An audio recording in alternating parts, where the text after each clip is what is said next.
John chapter 7, as we have stated before, can be entitled, Ang Controversial Christ.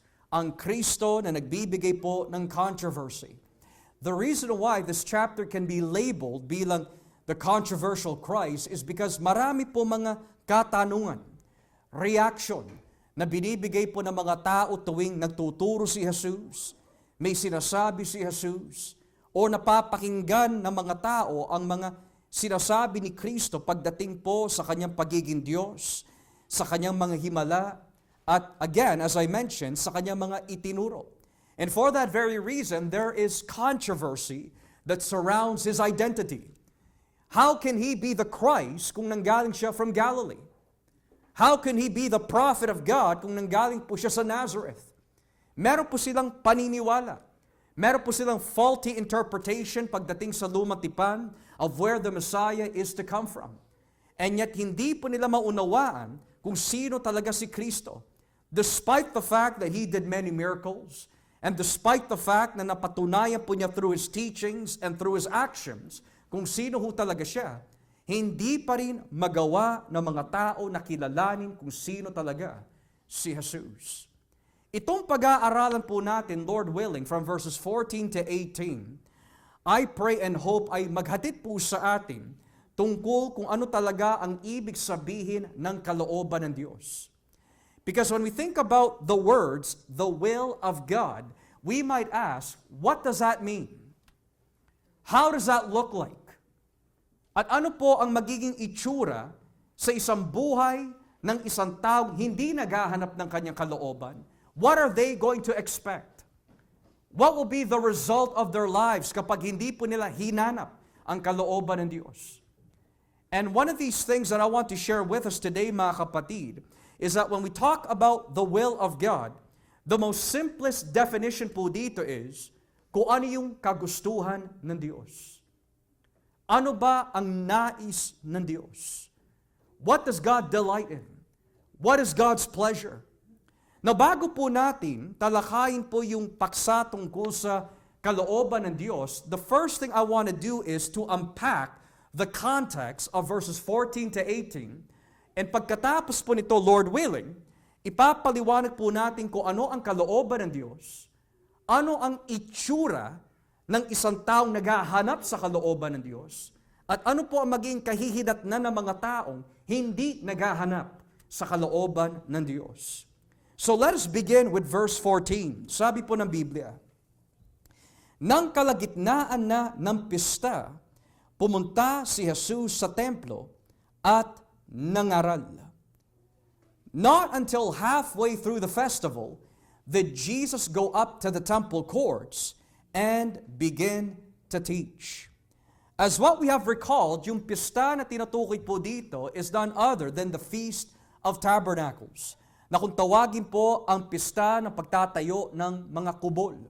And the reason why tinawag po siya the Feast of Tabernacles o minsan the Feast of Booths is because dati po, lalo na when you read Leviticus chapter 23, nung iniligtas po ng Diyos ang mga Israelita from Egypt at dinala po sila sa ilang, pinatubayan po sila ng Diyos, iningatan po sila ng Diyos, and God provided for all their needs, guided them in the wilderness, even at the expense of 40 years of their unfaithfulness and disobedience to God.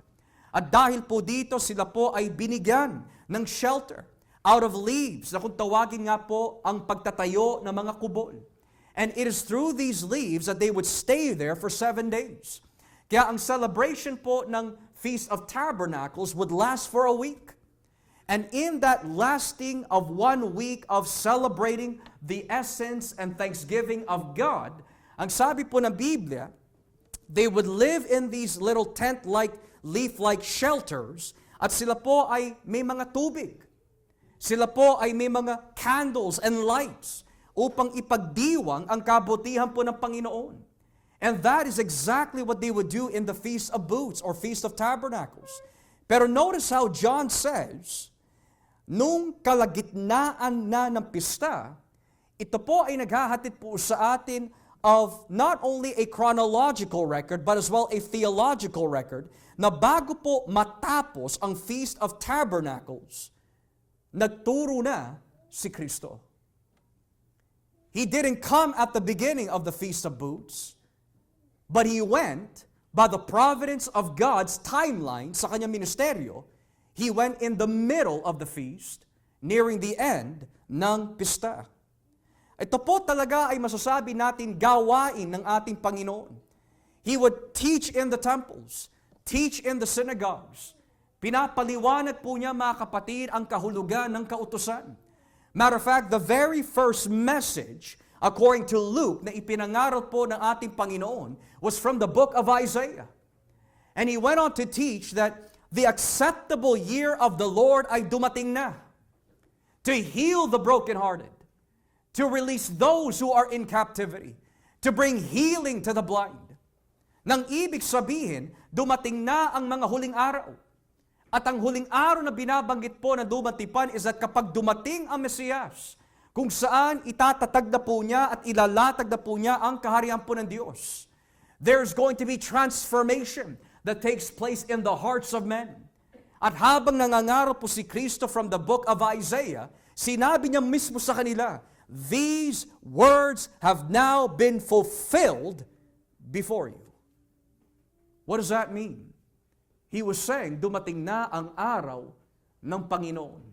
Dumating na ang kaharian ng Diyos. Dumating na ang acceptable year of the Lord. And most importantly, the Messiah has now come. So it was very, very normal for Christ that at the beginning of His ministry, at the age of 30 years old, na mangaral, magturo sa loob ng synagogue. Pero dahil po si Kristo ay hindi kagaya ng mga ibang pare, hindi kagaya po ng mga ibang guro, hindi kagaya ng mga ibang rabbis or scribes or even scholars of the law, look at what the people said in verse 15. Namangha sa Kanya ang mga pinuno ng mga Hudyo. At sinabi nila, paano niya nalaman ang mga bagay na ito? Gayong hindi naman siya nakapag-aral. The Jews there were amazed and asked, how did this man get such learning without having been taught? Now, sa isang technical na bagay, kung pag-aaralan po ang original na teksto, yung sinabi po dito, such learning originally can be translated letters. How could this man know his letters, even though he's not educated? Now, yung salitang letters na binabanggit po dito in its most strictest and formal translation ay tumutukoy po either to a letter of the Greek alphabet o minsan letter, isang liham na ibinigay po sa mga tao, or in this correct sense, learning, kaalaman, karunungan. Now, here's the question. Dahil po si Kristo, gawain po niya na magturo at magturo at magturo, whether He's outside or in the synagogue, we often see in the Gospels that laging namamangha ang mga tao tuwing siya ay nagtuturo. But here we see, nagbulong-bulungan po ang mga tao as they said, how could this man, who is simply the son of a carpenter, who grew up in Nazareth, can have such profound knowledge, pero hindi naman siya nakapag-aral? Anong ibig sabihin ng nakapag-aral dito? It doesn't mean that Christ was not knowledgeable or did not know the law, dahil alam po natin, as early as the age of 12 or possibly around that time span, pumapasok na po si Kristo sa mga sinagoga upang magtanong, makinig, mag-aral. This is the very reason kung bakit nag-alala si Maria at si Jose, ang kanyang mga magulang sa laman, by seeking their son. Nasaan na si Jesus? Not until the point na madatnang po nila, matagpuan po nila that Jesus was in the temple asking questions, listening, absorbing the teachings of the law. Now you might ask, Brother Josh, in that early stage of Jesus' childhood, why was He in the temple? Why was He learning? Tatandaan po natin, lahat ng ginawa po ni Kristo in the days of His flesh was to fulfill the law and the prophets. May binabanggit po sa aklat ng Salmo 119, verses 97, kung ating po saglit babasahin. Psalm 119, verse 97. Meron po ito kinalaman, at least in its biblical theological typology and fulfillment sa ating Panginoon Hesukristo. Psalm 119, beginning at verse 97. Tignan niyo po ang nakalagay. Sabi po ng Biblia, iniibig ko ang iyong kautusan. Palagi ko itong pinagbubulay-bulayan. Ang mga utos niyo ay nasa puso ko. Kaya mas marunong ako kesa sa aking mga kaaway. Mas marami ang aking nauunawaan kesa sa aking mga guro. Dahil ang lagi kong pinagbubulay-bulayan ay iyong mga turo. Higit pa ang aking pangunawa kesa sa matatanda dahil sinusunod ko ang iyong mga tuntunin. That is a perfect picture of Christ. Why was he constantly going in the temple?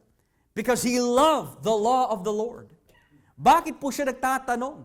Because when he would receive that understanding, when he would absorb the teachings of the law, at nung siya po ay, we could say, pinuspos ng banal na Espiritu at his baptism, we could all agree na mas marunong, mas maalam ang ating Panginoon kesa sa mga guro at mga nakatanda during his time. This is a perfect picture and fulfillment found in the Lord Jesus Christ. Pero here's another reason kung bakit ganito ang kanilang katanungan. The reason why they said and asked, how could this man be so learned and yet no one has ever taught him? He's never been educated. Yung ibig sabihin po na nakapag-aral ay katumbas or is equivalent to entering a theological seminary. Hindi naman pumasok si Kristo in the rabbinical schools. Hindi naman po siya sumali in the theological seminary of Shammai or the rabbinical seminary of Hillel. Yung mga pinakasikat na mga theological schools para sa mga Hudyo during that time, and yet, alam niya ang salita ng Diyos.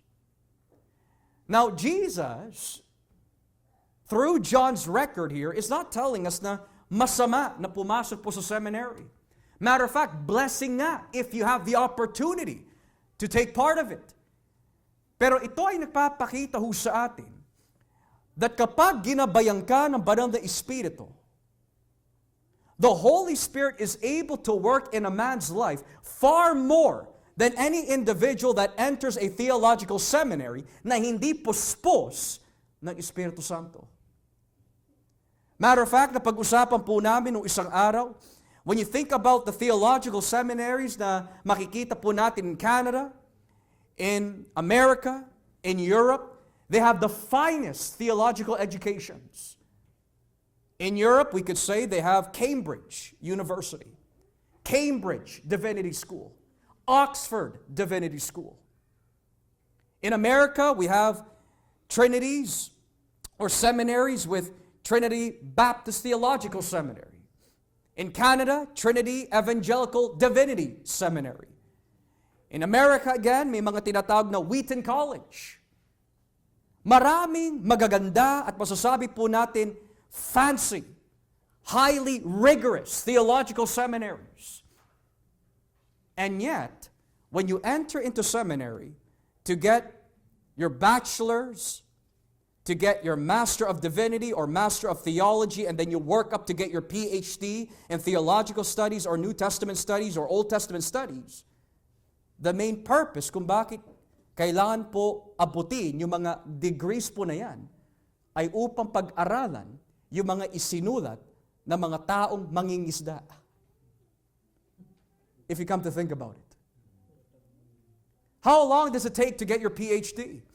Well, 4 years of bachelor's of divinity or bachelor of theology. And then you have an additional 4 years to get your master's. So now that's 8 years.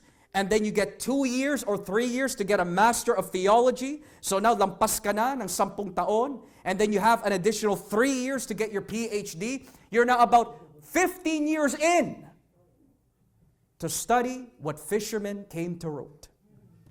Or came to write rather. Now, hindi po natin binibilittle yung mga ganong klaseng tao. Matter of fact, they are a blessing to the body of Christ. But the point is, kapag ikaw ay ginabayan ng Espiritu Santo, nakapag-aral ka man o hindi, nag-formal training ka man o hindi, kapag ikaw ay ginamit ng Diyos, God will use you for His glory to demonstrate that He has chosen the weak of this world to confound the wise. Hindi pinili po ng ating Panginoon ang mga taong may katapusan or rather may tinapos in theological seminaries. Kagaya po ng mga kauri nila Pablo. But rather, he took the worst of them, a fisherman, mga walang pinag-aralan. Yun ang pananaw ng mga tao noon. If you're a fisherman, you're the lowest of the low. Moreover, ang kinuha po ni Kristo ay mga tax collectors, mga maniningil ng buwis. Sila yung mga kinamumuyan ng mga tao noon. Why? Because in those days, if you are a tax collector and you are a Jew, ang pananaw po nila sa inyo, traidor. Bakit traidor ang kanilang paningin sa mga tax collectors? Because ang mga tax collectors, sa kanilang corruption at pagnanakaw, ay may natatanggap na commission from the Roman authorities. And that is why, galit na galit ang mga reliyosong Hudyo sa mga tax collectors. And kitang-kita ho natin na ginamit po sila ng Panginoon. They didn't know much. They didn't have education, kagaya po ng mga rabbis. And yet, all these books na nakikita po natin in the New Testament was written by men na ginamit po ng Diyos by His Holy Spirit. Kaya namangha ang mga tao. But this is not the only time na mangha ang mga tao kay Kristo. A good example is found in the book of Mark, if you turn with me. Mark chapter 6. Marcos kapitulo 6. Talatang 12. Mark chapter 6, beginning at verse 2. Look at what the Word of God says. Marcos kapitulo 6, talatang 2. Pagdating ng araw ng pamamahinga, pumunta siya sa sambahan ng mga Hudyo at nagturo roon. Nagtaka ang maraming taong nakikinig sa kanya. Sinabi nila, saan kaya niya nakuha ang karunungan niyan? At ano ang karunungan ito na ibinigay sa kanya? Paano siya nakakagawa ng mga himala? When the Sabbath came, he began to teach in the synagogue, and many who heard him were amazed. Where did this man get these things? They asked. What's this wisdom that has been given to him? What are these remarkable miracles he is performing? So this is not the first time na namamangha ang mga tao kay Kristo. And then if you turn with me in the Gospel of Luke, Luke chapter 4. Lucas kapitulo 4, turn with me in Luke chapter 4, and let us read verse 32. Luke chapter 4, beginning at verse 32. Para mas maganda, let's read up in verse 31 and then 32. Tignan niyo po ang nakalagay in verse 31 and 32 of Luke 4. Mula roon, pumunta si Jesus sa bayan ng Capernaum na sakop ng Galilea. Nangaral siya sa sambahan ng mga Hudyo sa araw ng pamamahinga. Namangha ang mga tao sa mga aral niya dahil nangaral siya ng may autoridad. John records it. Mark records it. Luke records it.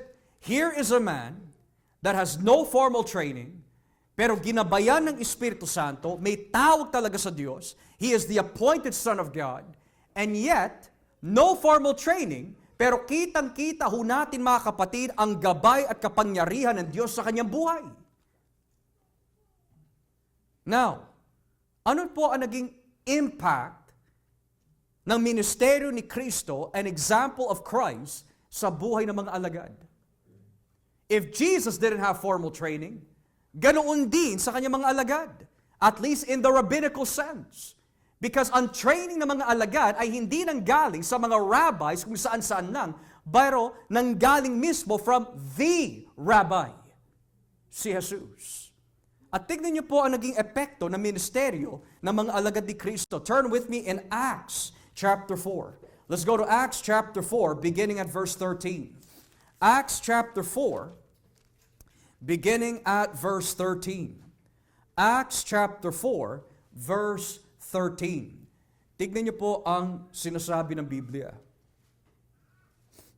Namangha sila kina Pedro at Juan dahil sa lakas ng loob nila magsalita, lalo na nang malaman nilang mga karaniwang tao lang sila at walang mataas na pinag-aralan. Namukhahan din nila silang sila'y makasama ni Jesus noon.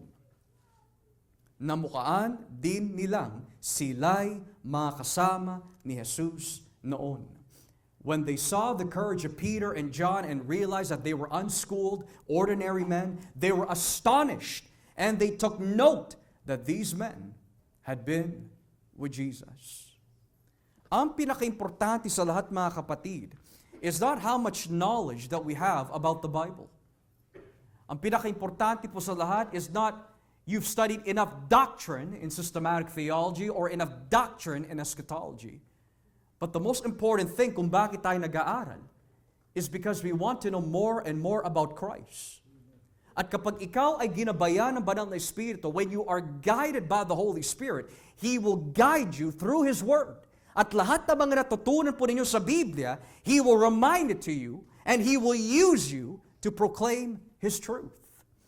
Pero aanin mo ang teolohiya, aanin mo ang pag-aaral mo sa eschatology, aanin mo yung mga debate na nais mo ihatid sa mga tao para na maipakita na ikaw ay tama, pero hindi ka naman namumuhay na matuwid. Sayang rin. Maraming tao may alam sa Biblia, saksakan nga lang ng kayabangan. Maraming tao na pinapakita nila, marami sila alam sa Biblia, pero hindi nakikita ang kababaang loob sa kanilang buhay. Lagi sila very argumentative, mahilig makipagdebate. Bakit? Dahil ang nais lang nila maibida ay ang kanilang sarili, hindi si Kristo. Iba si Jesus. Kung makikipagdebate si Jesus sa lahat ng mga Saduceo at Pariseo, which He did in Matthew 22, Jesus could have flooded them. Jesus could have embarrassed them even more if He wanted to. Pero ang pakay lamang ng ating Panginoon ay matupad ang kalooban niya ng kanyang Ama at maibida ang kanyang Ama. Jesus' objective was to glorify the Father. The objective of the church is to glorify Christ. Who are we glorifying when we study the Word of God? Kasi kung hindi nakikita ang kababaan po ng loob sa ating buhay, at masyado tayo mahangin, masyado tayo maere, walang kwenta ang ating pag-aaral. Even me preaching up here, kung wala po kapatawaran sa aking puso, kung wala po kababaan ng loob na nanggagaling kay Kristo, walang kwenta ang mensaheng ito. Walang kwenta ang aking pagiging pastor. Walang kwenta ang aking pagiging tagapag-aral ng salita ng Diyos kung hindi ko rin ipapamuhay sa Kanyang biyaya. Lahat ito ay sayang. Walang kabuluhan. Kung hindi natin ipapamuhay ang salita po ng Diyos. So the people were asking, how did this man get this knowledge? Hindi naman nakapag-aral. Ito ang sagot. Read with me in John 7, verse 16. Here's the answer. Kaya sinabi ni Jesus sa kanila, hindi galing sa akin ang mga itinuturo ko, kundi sa nagsugo sa akin. My teaching is not my own. It comes from the one who sent me. So now mapapaisip sila. You didn't get it from the rabbinical school of Shammai. You didn't get it from the rabbinical school of Hillel. Where did you get your teaching? Why are you so well-versed, Jesus? At ang sagot ng Panginoon, galing ito sa aking Ama, who is far above yung mga rabbis, who is far above all the rabbinical schools and interpretation in those days. Mas higit pa kay Gamaliel, mas higit pa sa Pharisaic sect and group nila Pablo. And he says, the reason why hindi nyo maunawaan kung bakit kung nagagawa ang mga bagay na ito at na ituturo ang mga bagay na ito is because my teaching is not from my own. It's from the Father.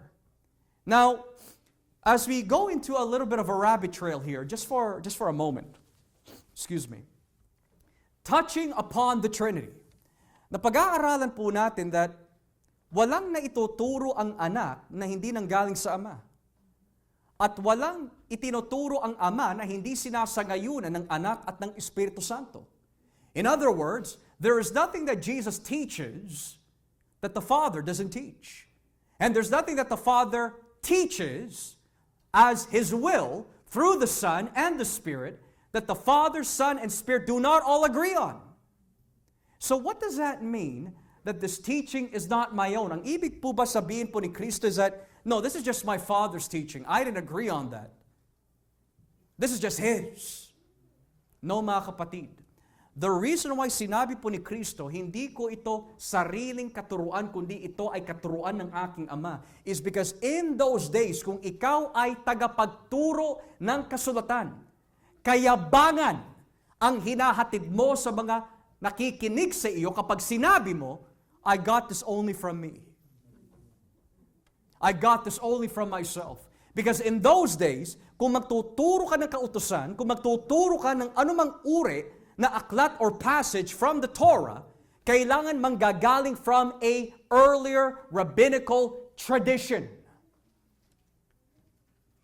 Pero walang pinaghugutan si Kristo na rabbinical tradition in His teaching. But rather, yung pinaghugutan po niya is very, very early. Much earlier than the age of the earth. Much earlier than the age of the universe. It is from God Himself. Kaya nga in John chapter 1 verse 1, nang pasimula, nariyan na ang tinatawag na berbo, at ang berbo ay kasama ng Diyos, at ang berbo ay Diyos. Jesus is God's incarnate Word, handing us His Father's Word. So the fact that Jesus says, hindi ko sinasarili ang aking sariling otoridad sa pagtuturo, kundi nanggaling ito sa nagsugo sa akin. Yan ang madalas na sinasabi ni Kristo all throughout the Gospel of John. Halimbawa, if you turn with me in John chapter 8, beginning at verse 28. John chapter 8, verse 28. Madalas na binabanggit, frequently, Jesus uses this phrase. John 8, verse 28. Look at what it says, mga kapatid. It says here in verse 28. Kaya sinabi ni Jesus, kapag itinaas na ninyo ako na anak ng tao, malalaman ninyo na ako nga ang Kristo. At malalaman din ninyo na ang lahat ng bagay na ginagawa at sinasabi ko ay ayon sa itinuro sa akin ng aking Ama. That I am He, and that I do nothing on my own, but speak just what the Father has taught me. Then in chapter 12 of John, if you turn with me, John chapter 12, beginning at verses 49 and 50. Juan 12, 49 hanggang 50. John 12, verses 49 and 50. Inulit na naman ng ating Panginoon. Look what it says. Sapagkat ang mga aral ko ay hindi galing sa sarili ko lang, kundi galing sa Amang nagsugo sa akin. Siya ang nag-uutos kung ano ang sasabihin ko, at alam ko na ang mga utos niya ay nagbibigay ng buhay na walang hanggan. Kaya kung ano ang ipinasasabi ng Ama, iyon lang ang sinasabi ko. Whatever I say is just what the Father has told me to say. And then, in chapter 14 of John, verse 10. Chapter 14 of John, verse 10.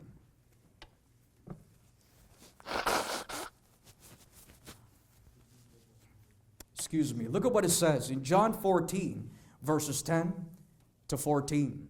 Sabi ho dito, Hindi ka ba naniniwala na ako ay nasa Ama at ang Ama ay nasa akin? Ang mga salitang sinasabi ko sa inyo ay hindi nanggaling sa akin, kundi sa Amang nasa akin. Siya ang gumagawa na mga ginagawa ko.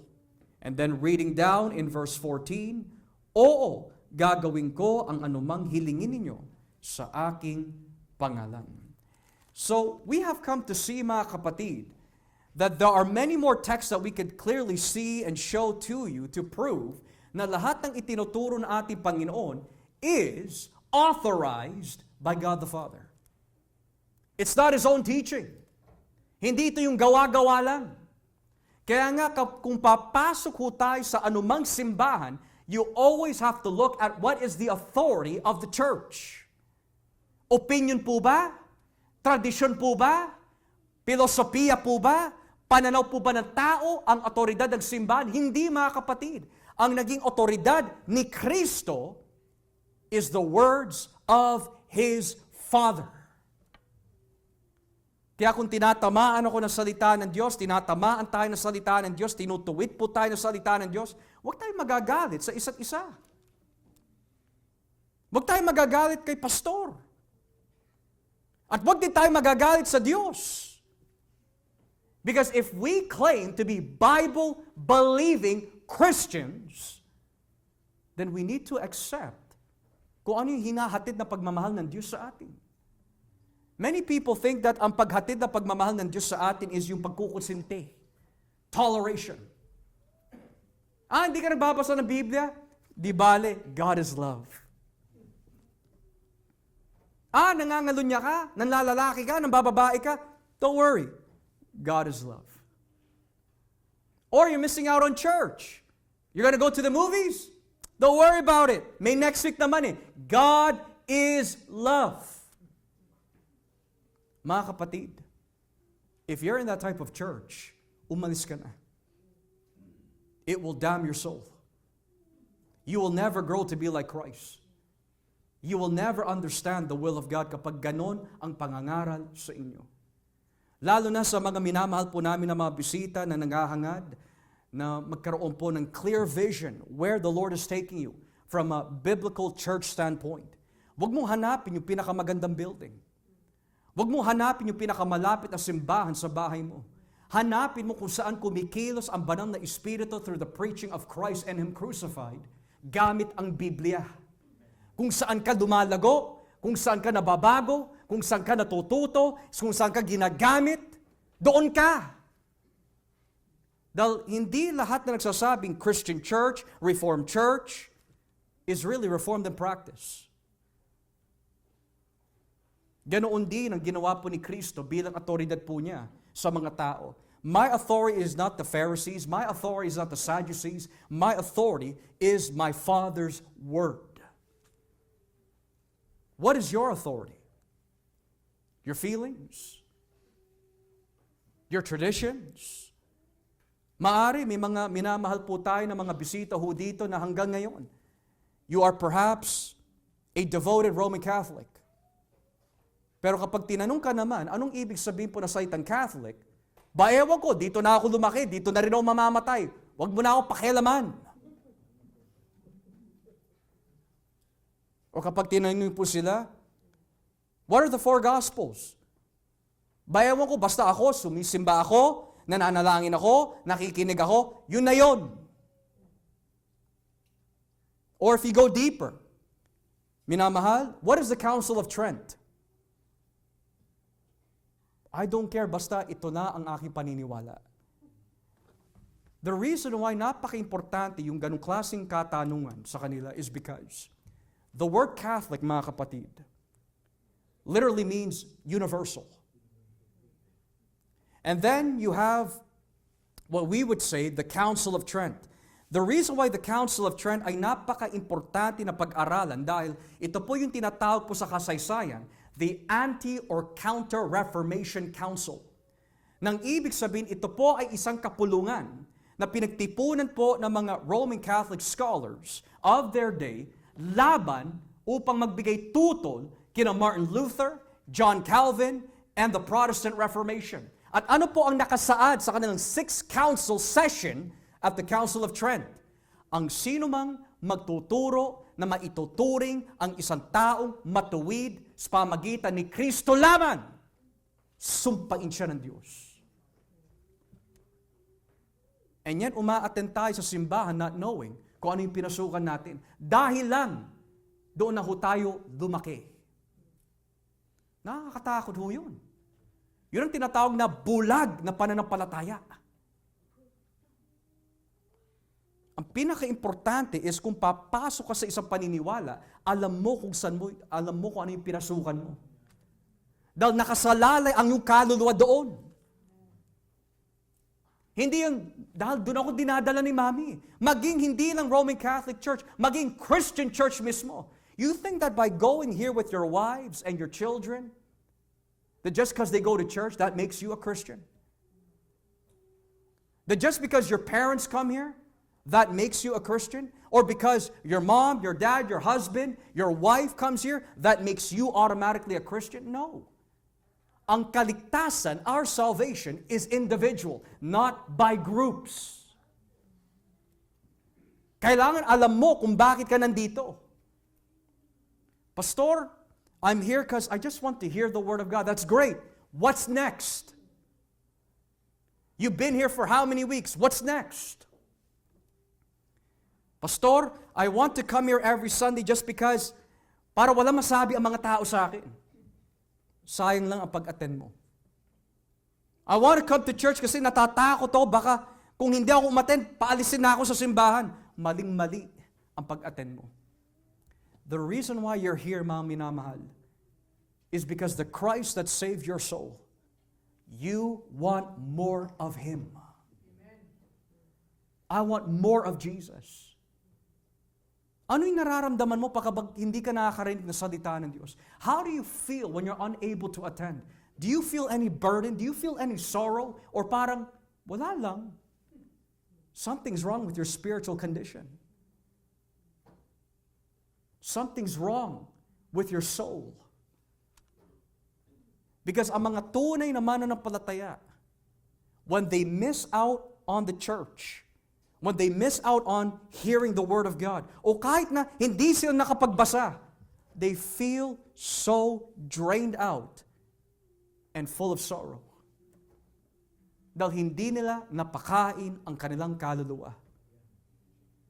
And then magtataka tayo, bakit lagi mainit ang ulo ko? Bakit puro kabastusan lumalabas sa aking bibig? Bakit lagi ako nagmumura? Bakit puro chismis na lang ang pinag-uusapan namin? Bakit ganito? Lagi ako bumabagsak sa aking mga kahinaan. Is because, mga kapatid and visitors, unless the Word of God is in your soul, magwawagi ang kasalanan sa ating buhay. Magwawagi. That's why when Jesus says, hindi gaaling sa akin ang mga itinuturo ko, kundi sa nagsugod sa akin, He's pretty much saying here, that kung kayo ay hindi nabubusog sa mga Pariseo o sa mga Saduceo, pero ngayon palang kayo namamangha, it's because I have something much more better than theirs. And that is Himself. Siya ang tinapay ng buhay. He is the living waters. Are you looking for something that you don't seem to find? Na kay Kristo yun, mga kapatid. Kahit na kunin mo na ang lahat ng mga bagay dito sa mundo. Kahit na kainin mo pa ang lahat ng theologies, pero kung wala kang Kristo ng Biblia sa buhay mo, hindi ka magbabago. Kaya sabi ng Biblia, if any man is in Christ, he is a new creation. Ang sino man na kay Kristo ay isang bagong nilalang. Hindi ang anghel ang magbabago sa inyo. Hindi si Maria ang magbabago sa inyo. Hindi si Pablo ang magbabago sa inyo. Hindi ang pastor o pare or in church. It is Jesus Christ and Christ alone na magbabago sa atin. And unless you make Him your Savior, and unless you come to Him, you will never know eternal life. Sa gayon, sabi po dito in verse 17 of John chapter 7, kung ating po babalikan, Now Jesus starts to explain the will of God. Malalaman ng sino mang gustong sumunod sa kalooban ng Diyos kung ang itinuturo ko'y galing nga sa Diyos o sa akin lang. Now notice this. He says in English, anyone who chooses to do the will of God will find out whether my teaching comes from God or whether I speak on my own. Maraming taong ganyan. Naririnig po nila ang salita po ng Diyos pero hindi tumitibo sa kanila ang mensahe ng Diyos. There are many people who hear God's word but they do not seek the will of God. And that is why they don't understand the implications of it. They don't understand the true meaning behind it. Maraming taong nakakarinig na salita ng Diyos sa panahon ni Kristo pero hindi sila dumalapit kay Kristo na may pagsisisi. Why is that? It's because pinaliwanag na nga po ni Kristo, malalaman ng sino mang gustong sumunod sa kalooban ng Diyos. Kung ano ang itinuturo ko, kung ito ba ay galing sa Diyos o sa akin lang. Now this is where we begin the whole will of God section. Unang-una, in this context, what does it mean when Jesus says, He that chooses to do the will of God?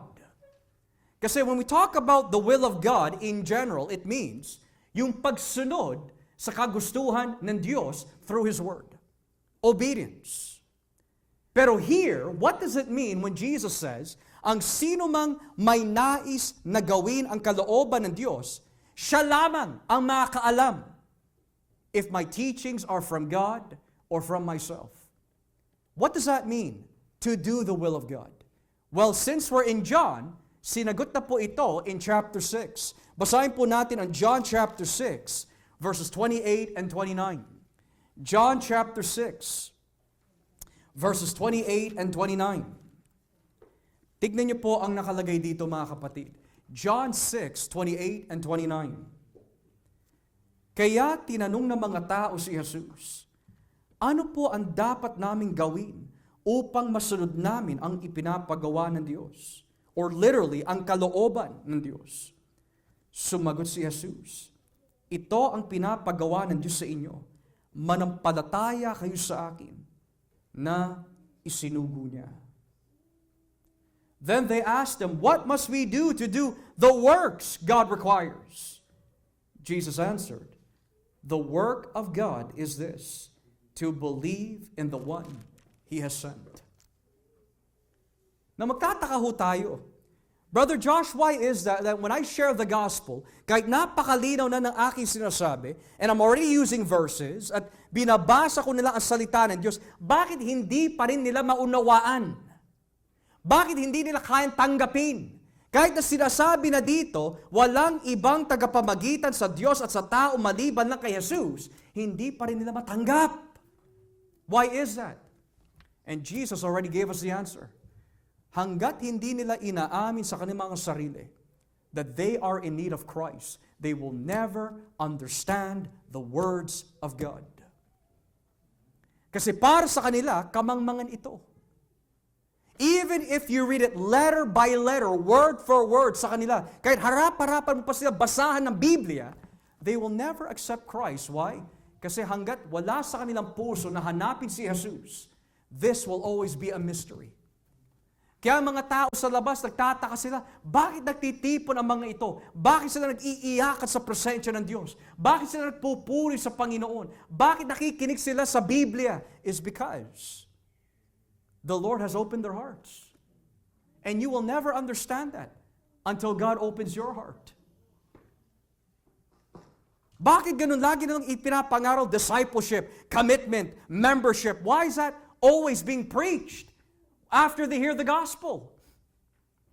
Is because ang taong nabuksan, they want to grow. They want to be discipled. They want to have accountability. Hindi lang attend ng attend. At hanggat hindi binubuksan ng Diyos ang kanilang puso, they will never understand that.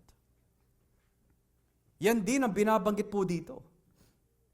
The reason why you are asking the question, How can a man who has not been trained in rabbinical school come to this knowledge? Is because you're not seeking after Christ. Yun ang rason. That's why hindi nila ma-discern where is this man's teaching coming from. Kaya hindi nila makuha eh. Is because hindi nila hinahanap si Jesus ng tama. That's why. Now, there is something interesting about this verse. When Jesus says, malalaman ng sino mang gustong sumunod sa kalooban ng Diyos kung ang itinuturo ko'y galing nga sa Diyos o sa akin lang. Merong pinaguhugutan si Jesus dito eh. From the Old Testament. You know who that is? Turn with me in the book of Numbers, chapter 16. The book of Numbers, chapter 16. Bilang 16. And let us read, mga kapatid, verse 28. Numbers, chapter 16, verse 28. Look what it says. Sinabi ni Moises sa mga tao, sa pamagitan nito malalaman ninyo na ang Panginoon ang nagsugo sa akin para sa paggawa ng mga bagay na ito at hindi ko ito sariling kagustuhan.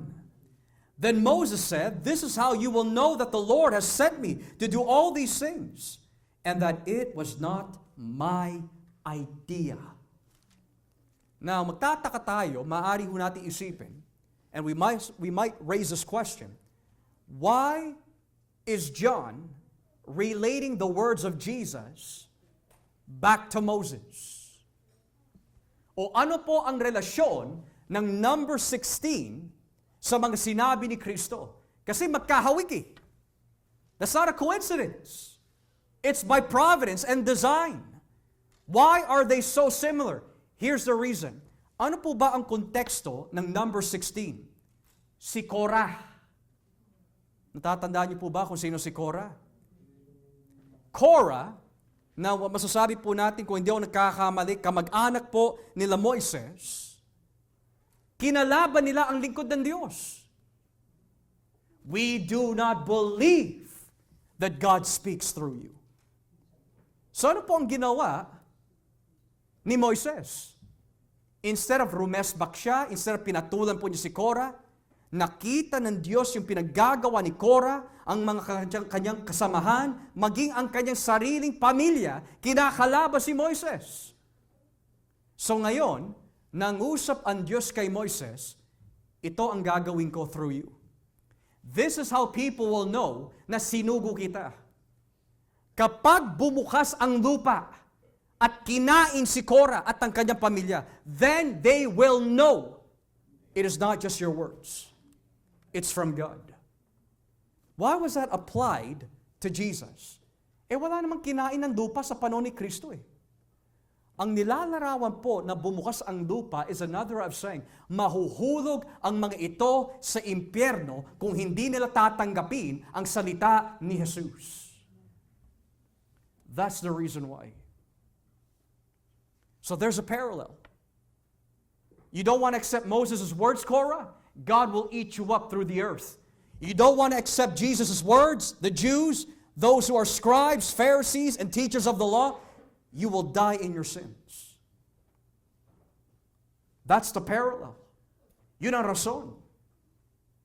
So the reason why, mga kapatid, hindi maunawaan ng mga tao where this doctrine came from is because they don't want to accept Jesus. Going back to John 7, dito na po tayo sa verse 18. John 7, verse 18. Ang nagtuturo ng mula sa sarili niyang karunungan ay naghahangad lang na papurihan siya. Ngunit ang naghahangad na papurihan ang nagsugo sa kanya ay tapat at hindi sinungaling. Whoever speaks on their own does so to gain personal glory. But he who seeks the glory of the one who sent him is a man of truth. There is nothing false about him. Na bakit po sinabi ni Kristo yan? Ang taong nagtuturo ng sariling katuruan niya that has no support, that has no biblical basis, hinahanap lang niya ang kanyang sarili na siya po ay mabigyan ng papurihan o kapurihan. Because ito ang sakit ng mga Hudyo in John chapter 5. Basahin po natin ang John chapter 5, verse 41. The same Jews that Jesus is speaking to had this mentality in John 5, verse 41. Look what it says. Hindi ko hinahangad ang papuri ng mga tao. Ibaba po ang basa in verse 44. Paano kayo sasampalataya sa akin kung ang papuri ng kapwa ang hangad ninyo at hindi ang papuri ng nag-iisang Diyos? Now, here's the difference between Jesus and the teachers of the law of His day. Kaya sila aral ng aral ay para lang masabi ng mga tao, wow! Galing mo ah! Ang husay mo ah! Napakatalino mo ah! Wow, you really know your stuff! Jesus is different. The Bible says, hindi niya hinahangad ang kapurihan ng tao. What does that have to do with us? Two things. If you are a man-pleaser, you want to boast your knowledge para palakpakan ka ng mga tao. Whoa! Way to go! But if you are a God-pleaser, this is what you will be dealing with. The more you know, the more you are broken. Bakit? Because in one angle, Lord, pinagpala mo ko ng karunungan mula sa iyong mga salita. And two, Lord, tulungan niyo po ako na huwag magmalaki with this knowledge. Because the more you know, you will be tempted by Satan to boast of what you know. Yan ang sakit na maraming tao na hindi mo naman tinatanong. Sasabihin nila, well, I learned Hebrew. So what? Meron naman mga ibang tao, kakakilala mo lang pa lang sa kanila, I'm a Bible teacher at my church. Pakialam ko. So what? Meron naman iba na hindi mo naman tinatanong, parte ako ng CEO ng board namin. Ang sagot, who cares? You think yung pagkakaroon ng posisyon sa church o yung kaalaman sa Biblia is for the purpose na maibida ang ating mga sarili? Kung bibigyan man po tayo ng kaalaman ng Diyos, biyaya yun. Kung tayo man ay tatawagin ng Diyos sa anumang tawag o posisyon, biyaya yun. Hindi dapat pagmalaki yun. Sabi nga sa Kawikaan 27, huwag yung sariling bibig mo ang magpuri sa iyong sarili, kundi hayaan mo ang iba ang magpuri sa iyo. But if you keep blowing your own trumpet, you're going to lose tune one day. Kasi ibabaksak ka ng Diyos. Kaya tingnan mo si Moises. The Bible says he is the most meekest man on the face of the earth. He typifies Christ. Pwede ipagmalaki ni Kristo. Lahat yan, nilikha ko lahat yan. Pero hindi niya pinagmalaki. Kasi his duty was to come as the servant of Yahweh. Yan dapat ang katakutan ng bawat mangangaral at tagapag-aral ng Biblia. Huwag sana tayo magyabang sa ating mga natututunan. Kasi kapag tayo ay binaksak ng Diyos, mga kapatid, nakakatakot. If God is giving you wisdom and knowledge, it's not for you to showcase to the world how great you are, but rather it is to showcase how great He is. Pero kung arason kung bakit aral ka ng aral ay para maipakita sa mga tao, makipagdebate sa mga tao, igit mo yung pananaw mo sa mga tao, anong klaseng spirito meron ka? Because that ain't the fruit of the Spirit. That is definitely not love. Love does not rejoice in evil, but in truth. Kaya kung tayo ho ay pinagpapala ng kaalaman, huwag natin ipagmamalaki. Dahil kayang-kaya, tanggalin ng Diyos yan sa atin. Yan ang kinatakutan ni David. Take not your Holy Spirit away from me. Nang ibig sabihin, he was not afraid that salvation would be lost because he'll never lose it. The reason why he says, take not your Holy Spirit away from me, is because it was vital, napakahalaga sa mga hari na sumasa kanila ang karunungan ng Diyos. At bakit natakot si David? Because he looked and saw what happened to King Saul nung umalis ang gabay ng Espiritu Santo sa kanyang buhay. Kaya wag natin ipagmamalaki ang ating karunungan. Dahil wala tayo talaga maipagmamalaki. Ang lahat ng bagay ay nanggagaling sa Kanya. Wala tayo maisusumbat sa Diyos. Kung kayo ay nagdadala ng kaluluwa sa church, papuri sa Diyos. Kung ikaw ay nagiging pagpapala sa anuman bagay in the church, papuri sa Diyos. Kung may natututunan po tayo, kung tayo ay nabubuksan, naliliwanagan, to God alone be the glory. Your salvation is not yours. This knowledge is not yours. Your eloquence is not yours. Your calling is not yours. It's all from God. Kaya maraming mga tao hindi ipinagkakatiwala sa kanila ang maraming bagay dahil kung sa maliit na bagay, hindi ka na mapagkatiwalaan, how much more sa maraming bagay pa. We need to understand what it means to give Him all the glory. Now, we are now going to be heading into the application of things, and that is, natutunan na ho natin what is the will of God. That is to accept Christ. Ano po ang itsura kapag hinahanap mo ang kalooban ng Diyos? Well, sabi po in verse 17, malalaman ng sino mang gustong sumunod sa kalooban ng Diyos kung ang itinuturo ko ay galing nga sa Diyos o sa akin lang. Nang ibig sabihin, wherever the work of the Holy Spirit is at, kung nasaan ang Ebanghelyo, kung nasaan ang itinuturo na katotohanan mula sa Biblia ay ipinapangaral, naroon ang kalooban ng Diyos.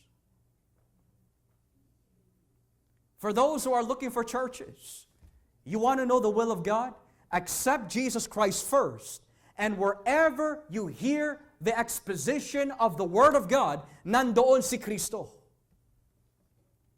Hindi yung isang oras na papuri, tapos 15 minutes lang ang mensahe. Hindi 2 oras na programa, kapranggot lang ang mensahe. Kaya ho tayo nagtitipon mga kapatid, hindi para magpuri lamang, kundi kumain ng salita ng Diyos. Matuto sa salita ng Diyos. Kaya kung may mga minamahal po tayo dito na naninibago, bakit ganun kina Brother Joshua? 2 kanta lang, 1 himno lang pagkatapos. Pero halos lahat, salita ng Diyos. Saan ka pa matututo? Sa pag-awit? Saan ka lalago? Sa mga tugtugan? Hindi, lalago ka sa salita ng Diyos. Minsan nakakarinig tayo sa mga tao sa labas, ayoko sa church na yan, masyado biblical. Lahat na lang ng payo, Biblia. Lahat na lang ng rebuke, Biblia. Ano ibabato namin sa inyo? Opinion ko. Pasalamat ka tayo sa Diyos na ito yung binibigay sa atin ng ating Panginoon.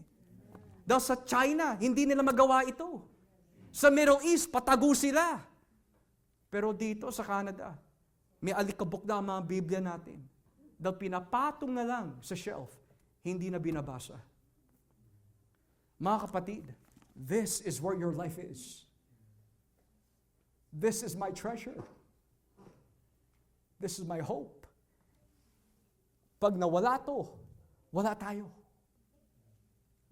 Kaya kapag inaawit natin on Christ, the solid rock I stand. Kaya ho tayo nananatili matatag sa kabila ng mga pagsubok is because Christ is the rock on which you stand. And how do you build a foundation? The Bible. The Bible. So ano po ang itsura ng taong hinahanap ang kalooban ng Diyos? He's looking for God's Word. Hindi niya hinahanap ang programa, hindi niya hinahanap kung malaki ba yung simbahan na yan o hindi.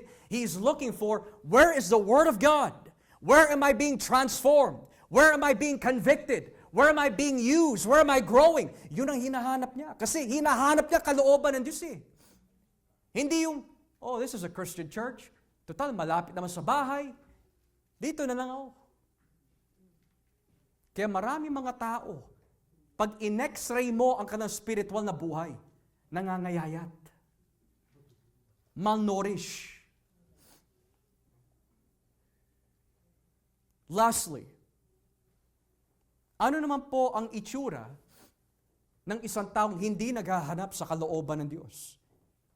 Verse 18. Ang nagtuturo ng mula sa sarili niyang karunungan ay naghahangad lang na papurihan siya. So kapag hindi mo hinahanap ang kalooban ng Diyos, then you're only seeking your own will. And when you seek your own will, you're only glorifying yourself. Alam niyo po, in the ancient Reformed churches, may kasabihan po sa mga early Reformed catechisms, if I'm not mistaken, as early as the Westminster Confession, ang ating mga minamahal na Presbyterian brothers, nakalagay po doon sa kanilang catechism. Number 1, itinuturo sa mga magulang at itinuturo din sa mga anak. What is the chief end of man? Ano yung pinakadulo? Ano yung pinakalayunin kung bakit tayo nilikha ng Diyos? To glorify God. God didn't save you to glorify yourself. He saved you to glorify Him. He gave you children to glorify Him. He gave you a wife to glorify Him. He gave you a husband to glorify Him. He gave you a church to glorify Him. He gave you the Bible to glorify Him. The chief end of man is to glorify God. Dumaranas ka ba ng pagsubok? It's to the glory of God. Humaharap ka ba ng mga trahedya? It's to the glory of God. Nothing in this world occurs without God being glorified. Namatayan ka ba ng isang minamahal sa buhay? It's for the glory of God. Inalis ka ba sa isang simbahan to look for more of God's Word? It's for the glory of God. Nakakita ka ba ng simbahan kung sa kaaalagaan? It's for the Word and glory of God. Walang nangyayari dito sa mundo, in God's universe, na hindi magbabalik ng kapurihan sa Kanya. So ano po ang itsura ng tao hindi naghahanap sa kalooban ng Diyos? Hinahangad lang niya na siya ang maibida. So sino yung mga taong yon? Lahat ng mga taong hindi tumatanggap o kumikilala kay Jesus, ang kanilang hangarin, ang kanilang kapurihan, ang kanilang hinahanap. You don't want to accept Christ? You just showed and demonstrated you don't want God's glory. You want Satan's glory. That's the truth. Ayaw mo magsisi? Then you want Satan's glory. Ayaw mo magbago? Then you want Satan's glory. Ayaw mo maglingkod? Then you want Satan's glory. You don't want to commit your life to Christ? Then you want Satan's glory. Kaya mga kapatid, kung kayo ay iniligtas ng Panginoon, mapalad tayo. Because kahit anong ho ang mangyari sa atin, whether we live, whether we die, it will be for the glory of God. Are you seeking God's will this afternoon? God's will, mga kapatid, ultimately is to accept Christ. And when you accept Christ, malalaman mo kung ano yung nais na ihatid sa atin through the gospel. Pero kapag hindi mo hinahanap si Kristo, you will never have direction, you will have no guidance, you will not know what to do in everyday living na binibigay sa atin ng Diyos. Because kapag hindi mo siya hinanap, kundi hinanap mo ang kamunduhan, you will notice that your spiritual life is draining. At nagiging kaitsura mo na ang mga tao sa mundo sa pag-uugali. This no longer excites you. The world now excites you. Whose will are you looking for? Ito ang will ng Panginoon for our visitors. Sa aming mga minamahal na mga bisita, ito ang nais iparating ng Diyos sa inyo. If you have not accepted Jesus Christ as your Lord and Savior, tatandaan ninyo, Jesus Christ came 2,000 years ago on this earth at nagkatawang tao dahil lahat tayo masama. Lahat tayo ay hindi matuwid. Nilabag natin ang 10 utos and the 600 along with it. Dahil nasa atin ang galit ng Diyos. The moment you were born, sumasa atin na ang galit ng Diyos. At kapag ikaw ay binawian na hindi pa napapatawad ang iyong mga kasalanan, impyerno ang pupuntahan mo. At hindi ka masasagip ni Maria, hindi ka masasagip ng mga ribulto. Maging ang pare o yung Santo Papa ang hindi makapagliligtas sa inyo. Maging sila kapag hindi sila nagsisi, mahuhulog din sa lawang apoy. Kaya bumaba si Kristo. Dahil mahal niya tayo. He loves you enough to show you the truth. He loves you enough to tell you to repent. And if you accept yung ginawa niya sa krus ng Kalbaryo, nung siya po ay ipinakuho doon para sa ating mga kasalanan, at pagkatapos inilibing po siya, at pagkalipas ng 3 araw na buhay pumuli, upang ang sino mang magsisisi at sasampalataya sa Kanya, at itatanggi ang kanilang baluktot na paniniwala, ay magkakaroon ng buhay. Buhay na walang hanggan, kung nasaan may kapatawaran galing sa Diyos. That is God's will. God's will is for you to repent, get right with His Son, and accept Jesus Christ. Gusto mo ba magbago? Gusto mo ba mapagtagumpayan ang kasalanan mo? Tanggapin mo si Kristo. Nagsasawa ka na ba sa pagiging hipokrito? Nagsasawa ka na ba na attend ka na nang na-attend pero walang nangyayari sa iyo? Nagsasawa ka na ba na paulit-ulit na lang ang mga kahinaan na yan, mga bisyo na yan? Lumapit ka, kaibigan, kay Jesus.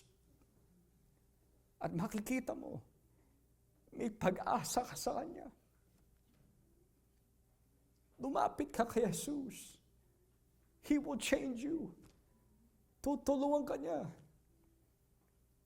Because God so loved the world that He gave His only begotten Son, that whosoever should believe on Him will not perish, but have everlasting life. Visitors, loved ones, do the will of God. Come to Jesus. Repent of your sins. And trust in Christ alone. As we pray.